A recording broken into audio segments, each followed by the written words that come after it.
Assalamualaikum warahmatullahi wabarakatuh. Jumpa lagi teman-teman sekalian di channel Fokus Belajar. Hari ini kita khususnya membahas tentang tes kompetensi manajerial untuk semua jurusan bagi seleksi P3K 2023. Mudah-mudahan dari soal EVAR yang kita bahas ini, sedikit banyaknya teman-teman sekalian dapat menambah bahan pengetahuan. Karena ini adalah merupakan soal EVAR yang teman-teman kita yang sudah ujian di hari ke-7 kemarin ya. Hari ke-7 untuk mudah-mudahan dari pembahasan soal ini teman-teman sekalian mendapat hal yang lebih banyak dan lebih bagus lagi teman-teman mencari referensi lagi ya, mencari selain dari ini mudah dan bisa bertambah lebih banyak pengetahuan sehingga dalam mengerjakan soal nanti teman-teman sekalian tidak terlalu kesulitan atau bisa lebih mudah dalam menjawabnya. Oke, kita masuk ke soal yang pertama. Anda merupakan seorang kepala staf HRD di kantor tempat Anda bekerja. Saat ini, kantor Anda sedang melakukan perekrutan untuk posisi resepsionis. Kantor Anda memberikan syarat penampilan yang menarik, pandai berkomunikasi, sopan, ramah, dan cerdas untuk para calon kandidat. Nah, pada seleksi akhir, kandidat pertama memiliki penampilan yang menarik. Namun, dia tidak pandai berkomunikasi dan sedikit lemot. Sedangkan kandidat saingannya sangat pandai berkomunikasi, sopan, ramah, dan memenuhi segala kriteria yang perusahaan Anda perlukan. Hanya saja, penampilannya sedikit kurang menarik. Nah, sebagai kepala staf HRD, Anda harus memutuskan siapa yang akan perusahaan Anda rekrut. Maka, sebaiknya yang Anda lakukan adalah A. Saya akan memilih kandidat kedua karena yang paling memenuhi kriteria yang dibutuhkan perusahaan. Soal penampilan bisa diperbaiki seiring berjalannya waktu. Ini bagus ya, positif ini. B. Saya akan memilih kandidat pertama karena penampilan Anda yang paling utama. Ini kurang ini. Tidak punya penampilan tetapi skill kurang, ini agak pusing di perusahaan ini. Saya akan melakukan rekrutmen ulang sampai mendapatkan kandidat yang sesuai dengan kriteria yang dibutuhkan oleh perusahaan. Ini juga kurang juga ini. D. Saya akan memilih kandidat pertama dan akan mengadakan pelatihan skillnya. Ini lebih kurang lagi nih. Kenapa ada yang punya skill lain? Teman-teman sekalian, kalau kita lihat data di atas ini sebagai syarat diterimanya ini resepsionis di salah satu perusahaan ini, HRD ini dalam memutuskan ini, yang mana sebenarnya ini dari dua kandidat yang harus dipilih ini. Kalau saya teman-teman sekalian, dari dua orang ini yang punya skill yang berbeda, yang satunya punya penampilan yang menarik, tetapi dia kemampuan skillnya rendah. Kemudian yang kandidat kedua, penampilannya agak kurang, tetapi dia punya skill yang lumayan bagus. Atau katakanlah bahwa dia pandai ya. Bagus ya, memenuhi kriteria untuk sebuah posisi resepsionis. Nah, yang mana kita pilih? Kalau saya teman-teman sekalian, yang saya harus pilih dari 4 jawaban ini adalah saya akan memilih kandidat kedua ini karena yang paling memenuhi kriteria itu dibutuhkan perusahaan. Ini soal penampilan ini nanti bisa diperbaiki seiring berjalannya waktu. Kalau saya yang ini teman-teman yang punya poin tinggi sekali.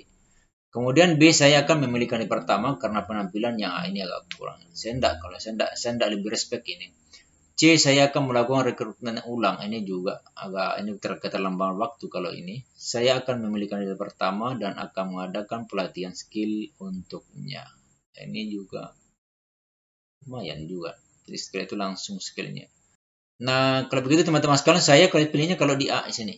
Ini yang penting. Kenapa di sini pilihnya? Karena kita dalam sebuah perusahaan itu sebenarnya yang pertama yang harus kita dahulukan sebenarnya itu adalah skill atau kemampuan ilmu yang dimiliki. Karena sebenarnya teman-teman sekalian, ketika orang itu mempunyai kemampuan skill yang tinggi, ilmu yang pengetahuannya tinggi, pandai dalam berkomunikasi, biasanya itu dalam kemampuan bersikapnya dalam kedewasaan itu dipengaruhi oleh kemampuan ilmu dia. Jadi sebenarnya untuk memperbaiki penampilan dia ini seiring berjalan itu sangat mudah sebenarnya bagi orang-orang yang punya skill atau kemampuan komunikasi atau katakanlah dia pandai dalam pengetahuannya itu. Jadi makanya kalau menurut saya teman-teman sekalian ini poinnya tinggi nih 4A. Udah ini sini 3 ya, baru sini 2, baru sini 1 kalau saya itu. Nomor 2, dalam pertandingan antar tim di kantor saya, tim saya terlihat kelelahan dan sepertinya akan kalah pada babak finish. Hal yang dapat saya lakukan sebagai ketua tim adalah A. Memberikan dukungan kepada anggota tim agar mereka kembali bersemangat. Ini bagus ya, sesuatu yang positif. B. Memberikan semangat dan memberikan kata-kata motivasi kepada seluruh anggota tim. Ini bagus juga, tapi ini lebih positif ini 2. C. Menyuruh tim untuk bersemangat agar tenang. Ini juga bagus ya, tapi agak kurang ini. Plus minus dia. Pasrah dengan keadaan, ini lebih kurang lagi nih teman-teman. Pasrah dengan keadaan karena saya kasihan dengan anggota tim yang sudah kelelahan. Saya tidak mau memaksakan mereka. Teman-teman sekalian, dalam soal ini, kalau kita telah ini dia termasuk dalam bentuk kerjasama tim ini. Manajerial dalam bentuk kerjasama tim ini. Apa yang menjadi inti ketika kita melakukan kerjasama di antar tim itu? Dari jawaban yang ada ini teman-teman sekalian, saya lebih cenderung memilihnya di A sini, yaitu memberikan dukungan kepada anggota tim agar mereka kembali bersemangat. Ini positifnya 2 ini. Ya, nilainya 4 nih kalau saya nih. Kemudian B memberikan semangat, ini 2. Ini 3 ya. Kemudian menyuruh tim untuk tetap bersemangat agar tetap menang. Ini 2. Kemudian ini 1 poinnya. Memberikan dukungan kepada anggota tim agar mereka kembali bersemangat. Itu inti dari kerjasama tim teman-teman sekalian adalah kita harus selalu memberikan dukungan kepada anggota kita dalam melakukan kegiatan apapun juga itu agar motivasinya naik, tetap bersemangat sehingga efek dari kerjasama itu dapat berdampak kepada perusahaan kita atau keberhasilan kita. Ya. Oke, teman-teman sekalian kita lanjut ya ke nomor 3. Nomor 3 teman-teman sekalian, salah satu teman saya mengajak bertemu teman lama yang kebetulan sedang berada di kota saya. Pada hari itu, saya menyelesaikan rencana pembelajaran untuk diajarkan besok Senin pada siswa saya. Menanggapi ajakan tersebut, yang saya lakukan adalah A. Menerima ajakan teman saya karena saya tidak tahu kapan lagi saya bisa bertemu dengan teman lama saja. Ini kurang ya. Menolaknya dan mengusulkan pertemuan di hari lain karena saya harus mengerjakan rencana pembelajaran. Ini bagus ini teman-teman. 2 positif kalau saya nih. C. Menerima ajakan teman saya namun mengatakan tidak bisa lama-lama karena saya memiliki tugas yang harus segera saya selesaikan. Ini plus minus ini. Kemudian D. Mematikan telepon agar teman saya tidak bisa menghubungi saya dan saya tidak merasa bingung untuk memutuskan menerima atau menolak ajakannya. Ini kurang sekali nih. Teman-teman sekalian, di sini kan yang intinya dari soal ini sebenarnya adalah pengambilan keputusan ya. Keputusan sini. Apa yang harus kita ambil dalam mengambil keputusan ini? Kita harus berpikir tentang risiko yang sangat kecil kemungkinan bisa terjadi.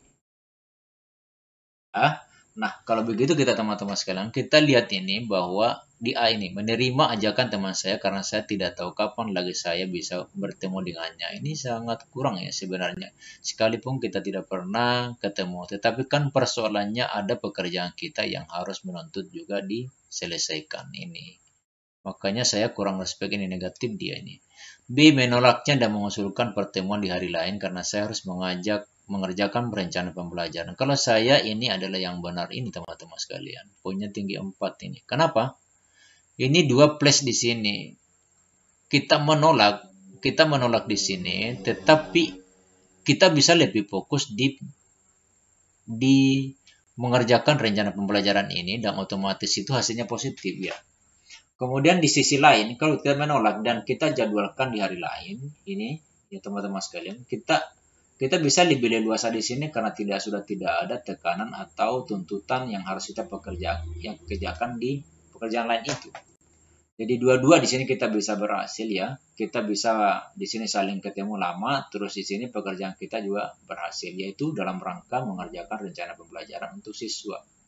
Nah, kemudian C ini menerima ajakan teman saya, namun mengatakan tidak bisa lama-lama karena saya memiliki tugas yang harus saya kerjakan. Ini juga lumayan, akan tetapi ketika kita selesai ini plus minusnya adalah memang kita positifnya kita sudah temu dengan teman-teman yang lain. Memang kita positifnya adalah memang kita ketemu dengan teman kita ini karena sudah lama tidak ketemu. Cuma negatifnya adalah kita kurang fokus dalam mengerjakan pekerjaan ini, yaitu membuat rencana pembelajaran untuk siswa kita. Nah, kita kurang fokusnya di situ. Ketika kita kurang fokus, berarti hasilnya juga kurang maksimal. Ya, tetapi ini pun juga bagus sebenarnya. Jadi kalau ada yang lebih bagus ini yang kayak di B ini ya saya pilihnya di B ini. Ini mungkin 3 ini. Kemudian ini mematikan telepon ini pasti kurang. Ini 1 aja deh kalau ini. Ini A menerima ajakan teman, ini 2 lah. Ini. Anda sebagai seorang kepala sekolah yang akan menjalankan tugas kepemimpinan 1 tahun ke depan. Anda diberikan kebebasan untuk memilih 4 wakil kepala sekolah yang akan bekerja sama menjalankan tugas dengan Anda. Anda tetap ingin mengedepankan demokrasi dalam pemilihan pengurus inti sehingga Anda membuat Google Form yang berisi usulan nama pengurus. Banyaknya usulan nama menjadikan Anda kebingungan untuk menentukan tim kerja Anda. Bagaimana Anda menyikapi hal tersebut? A. Saya akan memilih suara terbanyak untuk dijadikan wakil kepala sekolah berdasarkan usulan seluruh guru. Kurang bagus juga tapi kurang ya. B. Saya akan menentukan wakil kepala sekolah sesuai perspektif saya karena bekerja sama memerlukan kenyamanan. Kurang juga ini. C. Saya memilih menggunakan kepengurusan lama lebih efektif dalam menjalankan tugas dan bekerja sama dengan saya. Ini bagus juga ini. Positif. Dan D. Saya akan mempertimbangkan usulan nama dan menyesuaikan kemampuannya di berbagai bidang kerja tim wakil kepala sekolah. Ini lebih bagus ini di antara semuanya ini teman-teman. Oke teman-teman sekalian, intinya dari soal ini adalah bagaimana caranya kepala sekolah ini dalam mengambil keputusan, tapi efeknya itu adalah untuk kerjasama tim. Artinya adalah dari soal ini dia sebenarnya menuntut kita bagaimana membangun kerjasama dalam tim kita ini sehingga hasilnya adalah sangat positif. Nah sekarang kita cek ini. A. Saya akan memilih suara terbanyak. Ini agak kurang ini teman-teman. Ini kurang ya. Hasilnya kurang ini. B. Saya akan menentukan wakil kepala sekolah sesuai dengan perspektif saya. Ini juga kurang ini. Tapi ini kurang juga. Ini plus minus ya. Saya memilih menggunakan kepengurusan lama. Saya memilih menggunakan kepengurusan lama karena lebih efektif dalam menjalankan tugas dan bekerja sama dengan saya. Ini juga lumayan bagus ini. Positif. D. Saya akan mempertimbangkan usulan nama dan menyesuaikan kemampuan di berbagai bidang kerja tim wakil kepala sekolah. Kalau saya yang ini teman-teman, yang paling tinggi nih. Di antara 4 jawaban ini, yang paling positif ya adalah ini saya akan mempertimbangkan usulan nama dan menyesuaikan kemampuannya di berbagai bidang kerja tim wakil kepala sekolah. Artinya usulan nama ini betul-betul kita harus sesuaikan kemampuannya orang, baru kita tempatkan di posisi mana yang cocok sebagai wakil kepala sekolah itu. Kemudian yang mana lagi teman-teman sekalian ini adalah 3 ini C ini. Saya memiliki kepengurusan berdasarkan kerjasama yang artinya kepengurusan lama ya. Artinya mungkin kalau pengurus lama itu dia sudah lebih tahu apa yang menjadi fokus dia pekerjaannya di posisi wakil kepala sekolah itu. Makanya saya pilih ini 3. Kemudian di sini saya akan pilih ini berdasarkan ini B lagi ini. Plus minusnya di sini dia. Berarti kan 2, kemudian di sini 1. Begitu teman-teman sekalian. Kita lanjut ke nomor berikutnya, nomor 5 ya. Nomor 5, Anda sebagai ketua panitia acara mengadakan rapat bersama karyawan. Materi rapat sangat penting sehingga semua karyawan wajib hadir. Rencana awal rapat akan dilaksanakan tanggal 6 Juli 2022, namun karena bertepatan dengan agenda lain, rapat dimajukan besok tanggal 5 Juli 2022. Saat Anda membagikan pengumuman, perubahan jadwal melalui grup WA, ada beberapa karyawan yang memberikan tanggapan kurang baik. Sikap yang Anda lakukan adalah titik-titik. A. Memberikan penjelasan esok hari ketika mengisi sambutan bersama karyawan. Ini kurang ya teman-teman. B. Meminta maaf dan memohon maklum kepada karyawan terkait perubahan jadwal yang mendadak. Ini juga kurang. C. Menjelaskan awal dimajukannya jadwal rapat melalui grup WA. Ini bagus, ini plus minus ini. D. Meminta maaf dan menjelaskan alasannya kepada grup di WA maupun secara langsung saat rapat. Ini yang paling bagus teman-teman sekalian. Oke, efeknya dari soal ini teman-teman sekalian, sebenarnya yang dibutuhkan di sini adalah bentuk kerjasama tim. Kerjasama juga di sini. Nah, sini persoalannya adalah adanya ketidaktetapan agenda rapat yang harus kita lakukan. Ditakutkannya ada yang memberikan tanggapan yang kurang baik. Nah, sebagai pemimpin ini, sebagai ketua, sikap yang harus kita lakukan itu apa? Nah, teman-teman sekalian, di antara jawaban 4 ini, nah D ini yang paling tinggi. Kalau menurut saya pilihnya di D ini. Meminta maaf dan menjelaskan alasannya kepada karyawan di grup WA maupun secara langsung saat rapat. Ini yang paling memenuhi standar. Artinya efek risikonya ini sangat minim. Kemudian yang mana lagi? C. Menjelaskan alasan dimajukannya jadwal rapat di WA. Ini langsung. Begitu kita ada perubahan data, perubahan pengumuman, kita langsung umumkan di grup WA. Sebelum kita rapat, ya masih mending ini. Kita bisa dapat 3 di sini. Kemudian meminta maaf dan memohon maklum kepada yang terkait perubahan jadwal yang mendadak. Ini juga din 2. Kemudian dia memberikan penjelasan esok hari. Ini kejauhan ya ini. Berarti kita dapat poinnya 1 sini. Oke teman-teman sekalian. Cukup sekian dulu. Assalamualaikum warahmatullahi wabarakatuh.